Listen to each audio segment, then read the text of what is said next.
welcome to this new video. Today I'm talking about the Glorious Battle, the upcoming event. I had the opportunity to test it on Pioneer.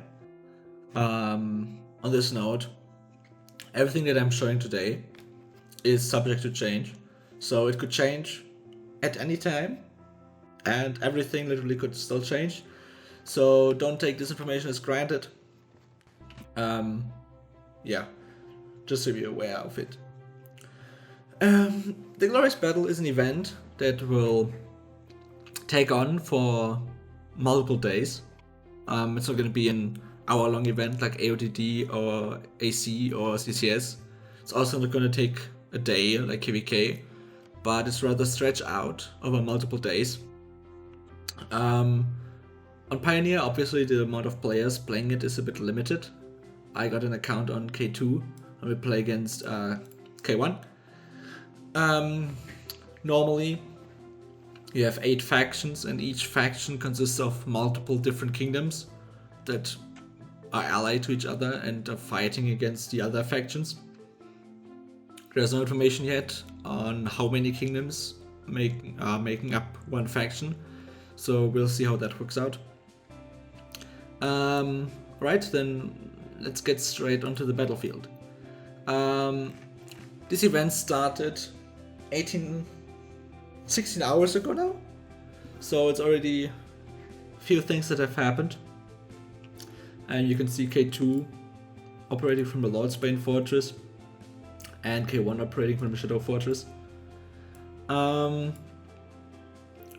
to get started, the event has different stages. So the first stage, where everything's still at peace, I'll show you how it looks if it's still at peace. You can't attack any other cities at this point, right? You can only trade to gain some more armament supplies that you can see in the upper right corner. The first phase basically takes 6 hours in this testing version. And then after the 66 hours, all the posts opened. The goal of this phase was to obtain a total of 400 million armament supplies. This obviously didn't work, as the amount of players playing it on Pioneer is very, very limited. But yeah, as a reward you would have gotten a few marching bugles, a few speed ups, and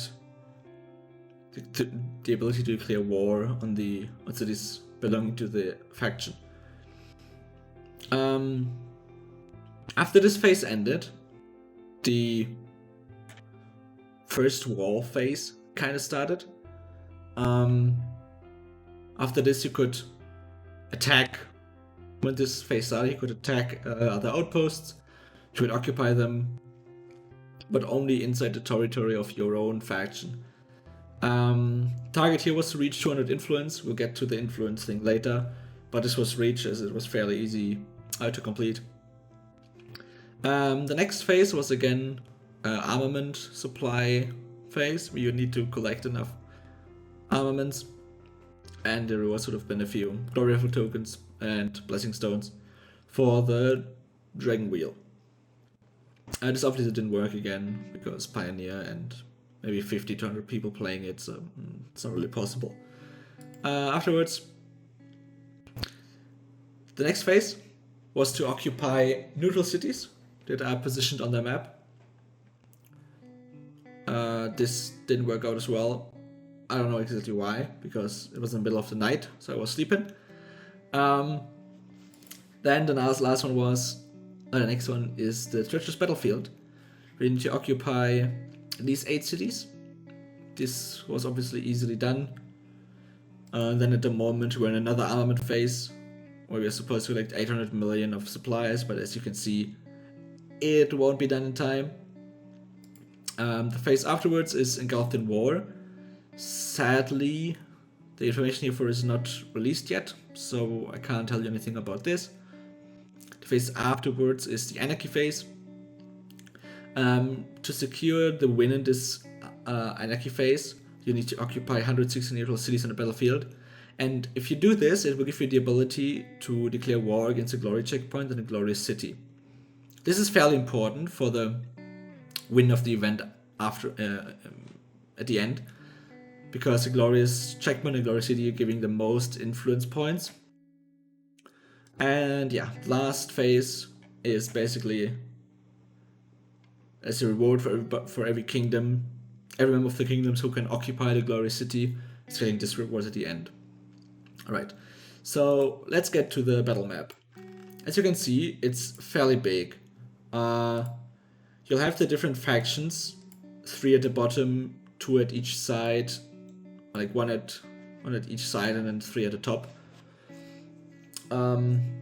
It's basically the spawn place of all factions, and they're built symmetrical, so like every spot is equally quickly reached by the factions. So like the distance from the Tempest faction to the fortress is the same as for the Lordsbane fortress to that fortress. So it's all built fairly symmetrical. And as you can see, everything is unbubbled at the moment. Everything can be taken, except the glorious checkpoint and the glorious city, which I showed you earlier on the last 2 phases, like only in the last phase, really relevant of the event. Before that, the factions need to secure their surrounding lands, I suppose, and then to be able to attack and capture the glorious city and hold it until the end of the event. So yeah, as you can see, you'll be able to see your allies marching on the map. You can see Darius at the moment marching to a different location from the base. I'm currently trading. A trade always takes 8 hours, depending on the faction you're in and on the military position you're in. To get to the military positions, there are 3 different military positions that are available in the game. There's the offensive military position, the defensive position, and the logistic position. The logistic position basically has quicker trading efficiency and more resilience. The defensive has more stats that help them defend these cities, and the offensive position has more stats that can help them attack enemy positions. So the goal basically is to expand the reach of your faction. As you can see in this event, it's fairly one-sided. As you for once only have 2 factions fighting, and secondly K1 against K2 and Pioneer, with K2 being a lot more populated with stronger accounts as well. So I'm not sure how this will play out if 8 factions play at the same time with hundreds of players, and you will be able to see all the marching armies at the same time. It's going to be interesting to see. I'm looking forward to test it on live servers. So how does combat really work in this event? It's a lot different than the normal battle, normal combat. Also very different from Siege of Winterfell or Alliance Conquest or AOTD combat modes. You can see these posts, and for once you could declare war on a post that's being held by the enemy faction, and I can now kind of declare war because I don't have enough. The faction doesn't have enough war bugles available for it. But generally, you'll declare war, and if it's a NPC, so if it's a neutral position, it will take 10 minutes until you'll be able to attack it. But if it's an enemy faction holding it, it's going to take 10 hours until the battle takes place. So that each faction then has 10 hours to prepare for the upcoming fight. which shows again that this event is not made to be done in like a few hours or in a day, but it's rather planned to drag along over multiple days, kind of playing in the background while the normal game keeps running as usually. It's also very important to note, and it's being stated in the rules as well, that troops, commanders, and dragons that are deployed in the glorious battle cannot be deployed in Westeros. So if you send your lord and your commanders and your troops to fight battle, right? During that time, they're not at home in your castle. So if you catch fervor, or if you're unbubbled, and people see that you are fighting fighting in the glorious battle, they can take advantage of it, as they can do with Treasure Seeker and stuff like that. And it can also happen that you want to need it for a different event, like maybe Castle Siege, or maybe even Alliance Conquest or Siege of Winterfell, while your lord is marching or is actively fighting in this event. You'll have trouble playing the other events properly. But we'll see how this plays out and how the scheduling is. If it's gonna play between seasons, or if it's just gonna take place during ongoing events as well. You obviously can't lose your lord in the event, and also army size buffs from the Scepter of 7 don't apply, so you can't increase your army sizes using the items. Similar to Treasure Seeker, the losses are also not as bad as in real combat. So you still lose a lot of troops if you die, but 40% of all the troops will be revived, and only 20% of the troops will die. So it's not that bad, considering, but it will cost a lot of troops. Especially as this event is not limited to 3 million troops, like Alliance Conquest or Siege of Winterfell, but you can rather deploy all the troops you have in your castle. So if you have, let's say, 10 million troops, you can use all 10 million troops. If you have 20 million troops, you can use all 20 million troops for the duration of the event. And as in CCS and KVK, you will also get bravery and battle tokens. As it's very hard to test it properly in this configuration, so I sadly can't really say how combat properly works. But it's basically, if you're getting attacked, you will want to send reinforcements to the post, and the enemy then has 1 hour after these 10 hours of preparation time end.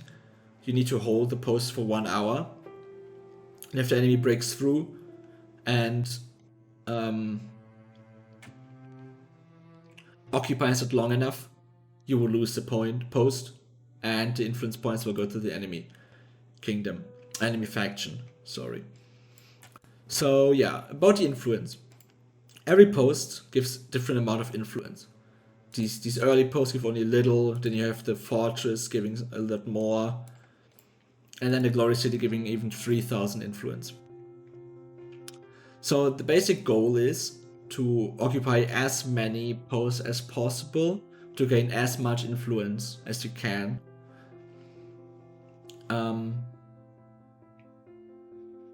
Yeah, and there are a lot of different types of buildings in the event as well.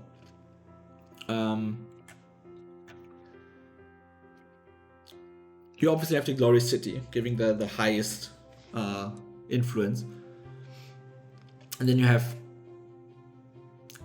basically have different types of buildings, all separated into 3 different categories. Like you have a large, medium, and a small merchant city. Each of them will improve the trading efficiency you have by different amounts depending on their quality. And then you have the large, medium, and small military city. That will increase the amounts of war horns and marching bugles you'll get per hour, depending on the quality you occupy. Then you have the fortresses. they are strategic points where you can deploy your troops and like store them, kinda. And from there then you can redeploy them to different positions, if I understood it correctly.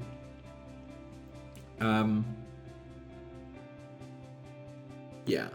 Then you have the stage, which is just basically just a checkpoint between two regions, between faction regions. So it's not just it doesn't have any special meaning or rewards that it gives. It's just a bit of influence and that's it. And around every fortress, you'll have a weapon, an armor, a herb, attack, and a potion warehouse. I think. Yeah.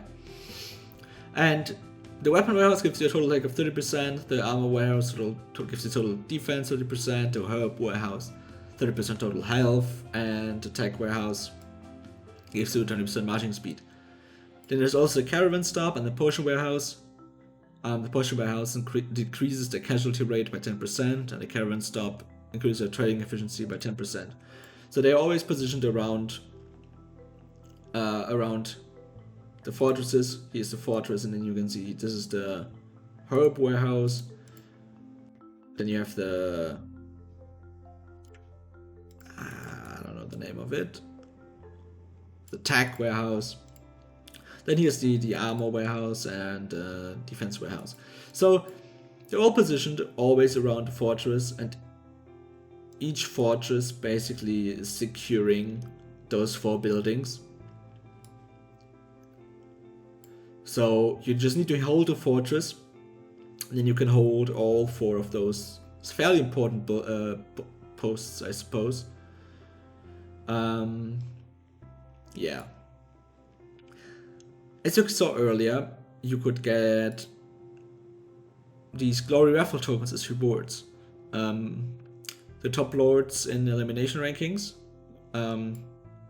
will get quite a few of those, depending on where they're ranked. Then with the highest influence, they get a lot of tokens as well. Plus, which is quite huge, this castle skin, giving you a 10% enemy casualty rate increase, enemy army attack reduction by 10%, 30% all commanders active skill damage, 10% total attack, and 10% enemy army health reduction as an area effect. This is probably the most busted skin that's ever existed in this game. The enemy casualty rate is basically a fully stacked Legion damage dragon skill, just as an own bonus. And all commanders active skill damage is also pretty huge with Legion Awakening. So you definitely don't want to tank hits from X accounts with this skin. But they are fairly limited. So the top 3 will get a 7-day, a 3-day, or a 1-day coupon respectively. And a few total attack badges, which is also quite nice for everybody basically in this ranking.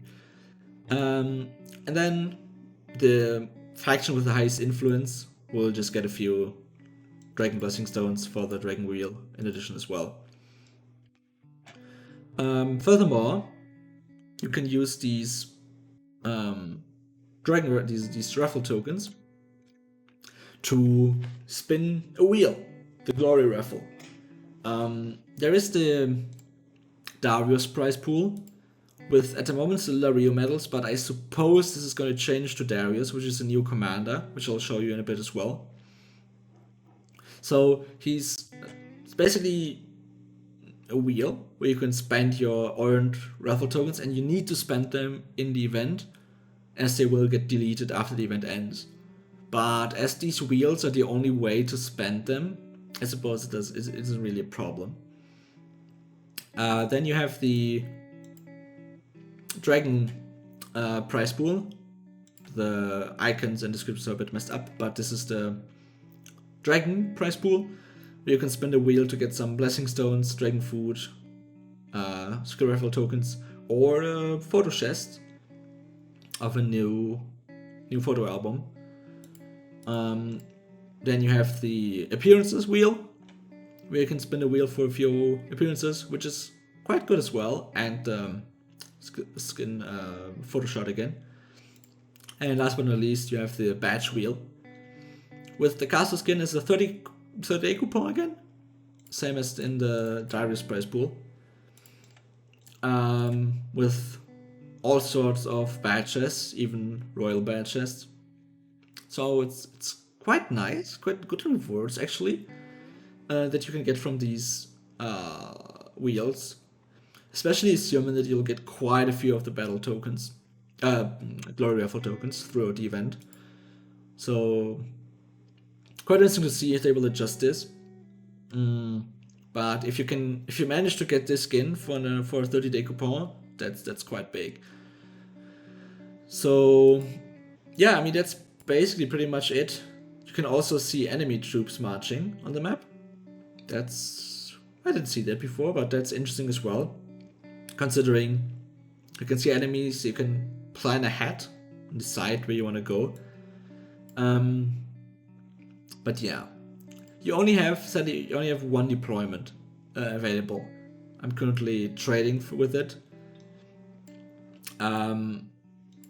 Furthermore, the officials of the kingdom or the faction can declare war and stuff on enemy and neutral outposts. But as I said earlier, we can't at the moment because we're still recovering from warmongering all these neutral outposts. And we can declare war again in 7 hours 47 when the new war horn is being obtained. Every action that you yourself are doing is taking a marching bugle, and these are individual, while these are for the entire faction. At the top you can also see the amount of numbers in the different military positions that I mentioned earlier. So we have 24 offensive players, 5 defensive players, and 32 logistic players. We got 11,000 influence and 188 or 187,000 armament supplies, which are needed to move troops around. So it's quite important to have a good balance between the three factions positions inside the faction. So yeah, showed you earlier about Darius as a new commander, and I'll show you what he is about as well now. So Darius is a new commander. You saw his picture earlier on the wheel, and you will see him again as well as his little avatar in here.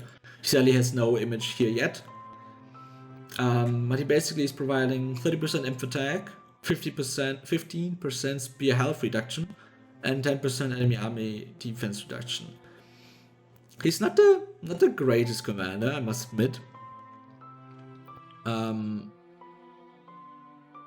He doesn't seem that strong, but considering he's probably fairly easy to obtain with the wheel, or maybe the next pass commander as well. Yeah, it's clear nothing super impressive as was to be expected. But yeah, if you have any questions about this Glorious Battle event, feel free to reach out to me. I'll try to answer them as well as possible. But we sadly couldn't really test the event properly, given the limited amount of players available to play. But yeah, hope you guys enjoyed the video. Hope I could clear some questions, and see you guys next time.